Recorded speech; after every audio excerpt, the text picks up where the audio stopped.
Hi, Adventure Alan here on a beautiful sunny spring day, and it's the perfect time to talk about backpacking sleeping bags and camping quilts. And as you know, from having, probably everybody's had a really cold, miserable night's sleep in the backcountry, and that can ruin a whole trip, and we don't want that to happen to you. So we're going to actually work out to help you find exactly the right sleeping bag that's going to keep you warm and comfortable, have you wake up in the morning with a smile on your face and a spring in your step. Unfortunately, picking the right sleeping bag or camping quilt is not easy. There's a ton of confusion in the industry, and there are various types of sleeping bags from different manufacturers. There are conventional sleeping bags, there are camping quilts, and then there's some ultra hybrid things. There are different temperature ratings. There's limit temperature ratings, or comfort temperature ratings. Some of these bags are tested to an ISO standard, which is required in Europe, but not in the US. So a number of the bags in the US here are not tested.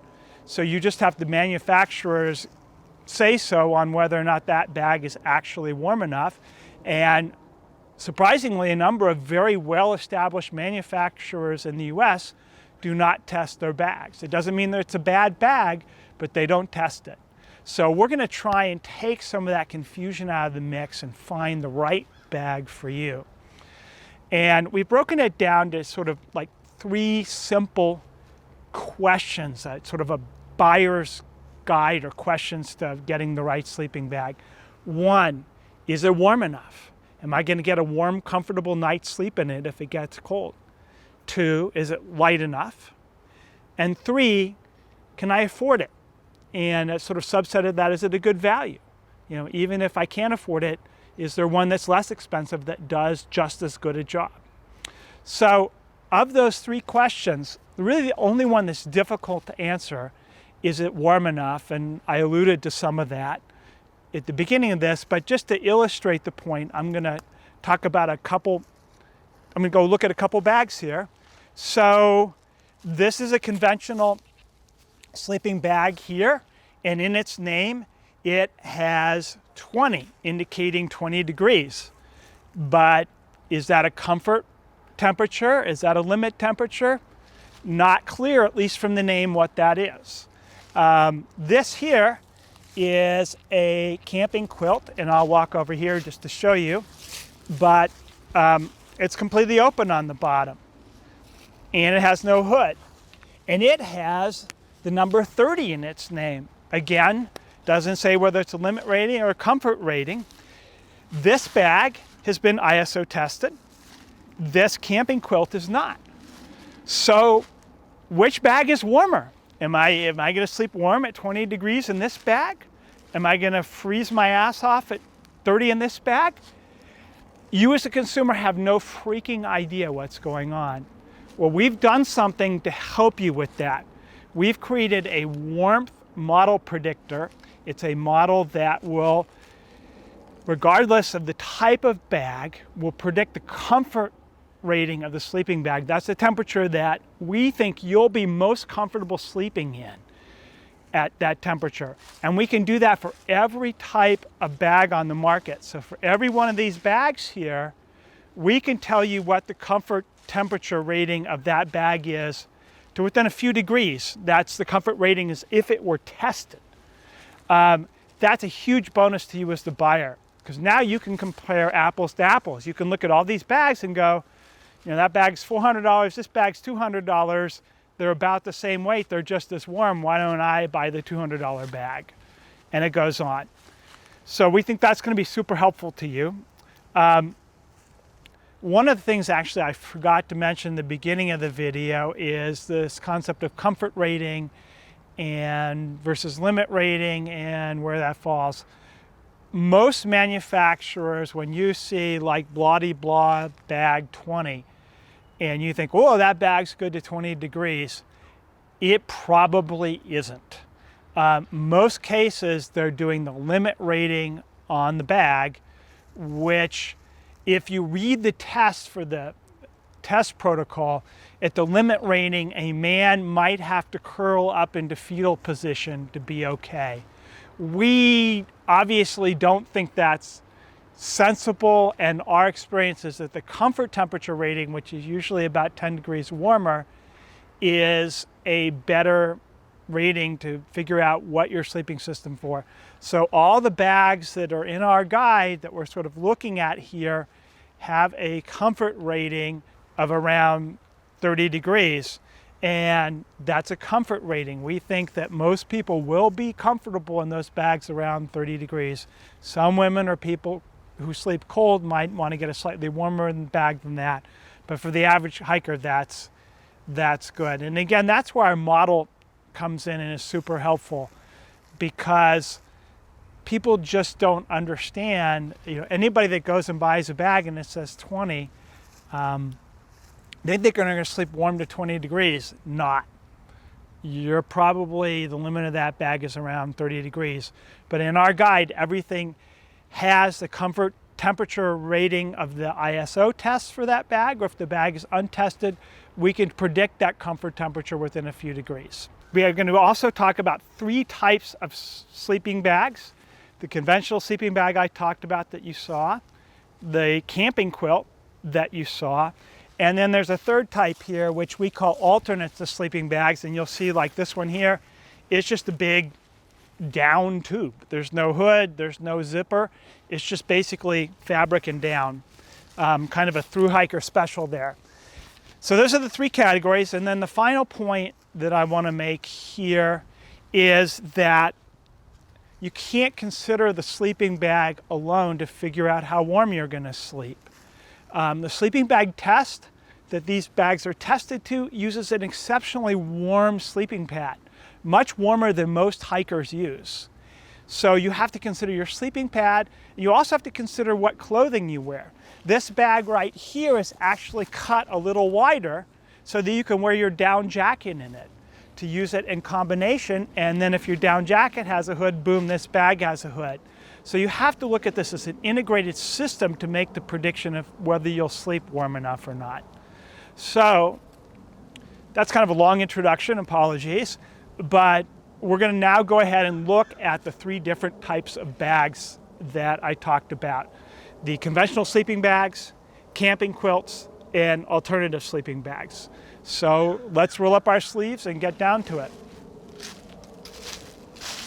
Okay, so let's talk about the 3 categories of sleeping bags and camping quilts that I mentioned earlier. And again, the purpose of this is to make it easier to find the right sleeping bag for you. So breaking these into the categories, you'll probably find a category that you naturally gravitate, and that'll lower your search and the number of bags that you have to consider.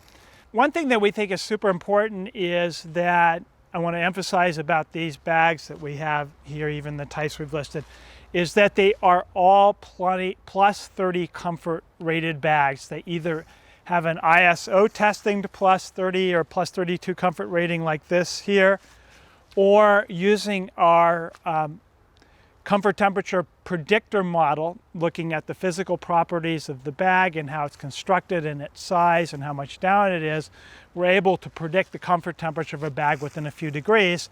And these 3, this quilt and these 2 alternative sleeping bags, are also around plus 30 comfort rating. And it's just super important. We think that's about the best temperature for most people to get a good night's sleep. So again, there's conventional sleeping bags, the ones you're most familiar with, like this one right here. And they are about 1¼ to 1½ pounds, and a good one runs about $300 to $400. There are a few bargains, but that's the general range. Camping quilts, like this here. And again, a camping quilt doesn't have any down in the bottom, it doesn't close, it doesn't have any zippers, and it doesn't have a hood. This one does have some snaps here to sort of close it up if you need to. And those are about in the same weight range. They might be a little lighter, but they're about 1 to 1¼ pounds. and they're about $200 to $300 in price range, so they're significantly less expensive than the conventional sleeping bag. And the third category that we're going to talk about is alternative traditional sleeping bags. And they're somewhere between a quilt and a sleeping bag. They're kind of a hybrid thing. They're kind of a through hiker special. They're near a pound, maybe even a little under a pound. They tend to be in the pricier range of $350 to $400 because they use the highest quality downs and very light fabrics, and the materials are simply expensive. So let's start off with conventional sleeping bags, and we'll sort of look at the pros and cons. So looking at this here, conventional sleeping bag, it's got a zipper down the side, which are people all familiar with. It's got a hood to keep your head nice and warm.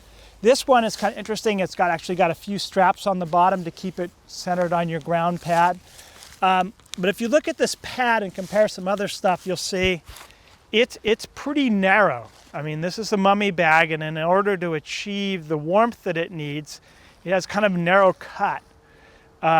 So if you're looking at the very lightest bag to keep you warm, that's advantageous. But if you're at all claustrophobic, this is not going to be a happy thing. You might want to start looking at the camping quilts. And finally, there's a lot of materials and construction in this bag. The zipper adds cost, the hood adds cost.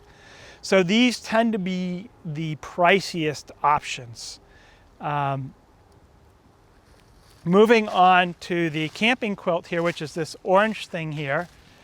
One of the advantages of this is that it's lower in cost than this bag. And if you're at all claustrophobic, you can just sort of spread this out, and it doesn't have any constraint. You can throw an arm and leg out, so a lot more comfortable. Another advantage of this type of construction is it's easier to layer clothing in. If you were to try and layer a down jacket in this bag that's barely got room for you, what happens if you put a down jacket on? It can get very tight and constraining. You could even compress the down jacket and it wouldn't be as warm. So these do better with wearing clothing inside them. They do not have a hood, but most people are wearing a warm hat in camp. So if you wear your warm hat with that, you can take most of that out of the equation. I guess the downside to these camping quilts is it does take some skill to sleep in them. You just sort of have to learn how to keep this adjusted and not draft out on you. Some people do well with that. I've used a camping quilt like this winter backcountry skiing in the Beartooth in Montana. It was fine. Other people find that they can never get the knack of sleeping and keeping the drafts out. Finally, we look at these alternatives to sleeping bags. I should mention, I did mention the quilts are far less expensive sleeping bags. There is a budget version of this quilt that runs about $150 to $175, which is cheaper than most synthetic sleeping bags. So this is also a good place to bargain shop. Moving on, so these alternatives to sleeping bags, I've got two of them here. They're slight variants. This one here is just a big down tube. You'll see there's like no zippers on it. It's just basically all warmed down. It's 950 fill power down. Most of these are using 800 fill power, 850 fill power. This is 950. It's going to make it lighter and warmer, but it's going to cost you more money. It's got this very light 7 denier fabric, which also reduces the weight, but requires a little more care with it.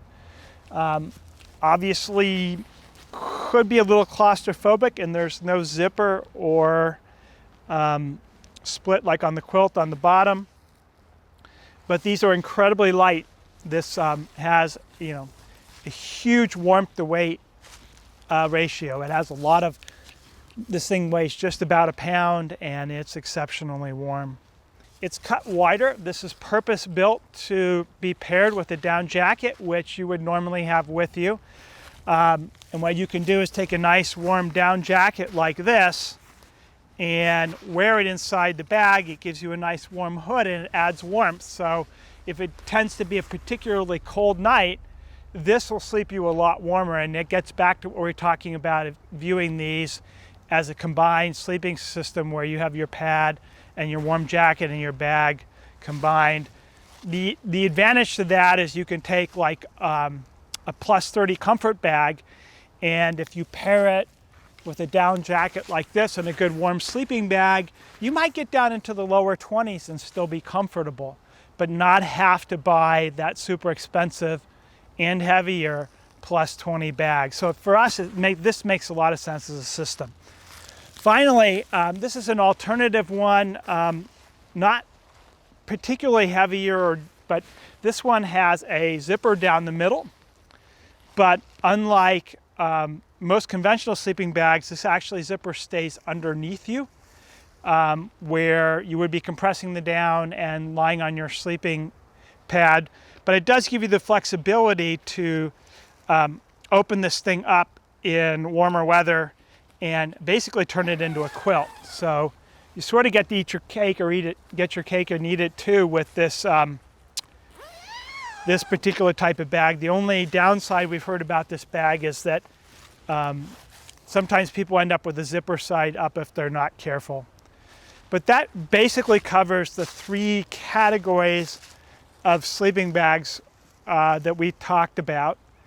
And one may appeal more to you than the other. I'm going to hazard it. The type of bag that I use most often is this quilt type bag here. But everybody else has their favorites. So, and finally, and this is a super important point, your sleeping bag and your sleeping pad and your clothing is a system. That's what's going to get you to sleep warm. So they can't be looked at in void. This very warm sleeping pad here, this Women's Neo Air X Lite, is an exceptionally warm sleeping bag. It's slightly warmer than the sleeping pad that's used to test sleeping bags. So if you go with this as like an R5.4 pad, so somewhere around an R4.5 to R5 pad is really what you want to achieve the actual comfort rating of your sleeping bag. And then finally, use your clothing in combination with your sleep system. So, it's good to have a nice down jacket. If your down jacket doesn't have a hood, it's nice to have a warm hat here. I've got a down beanie, and some quilt manufacturers actually make a down hood to go with their quilts to wear on cold nights. But some combination of that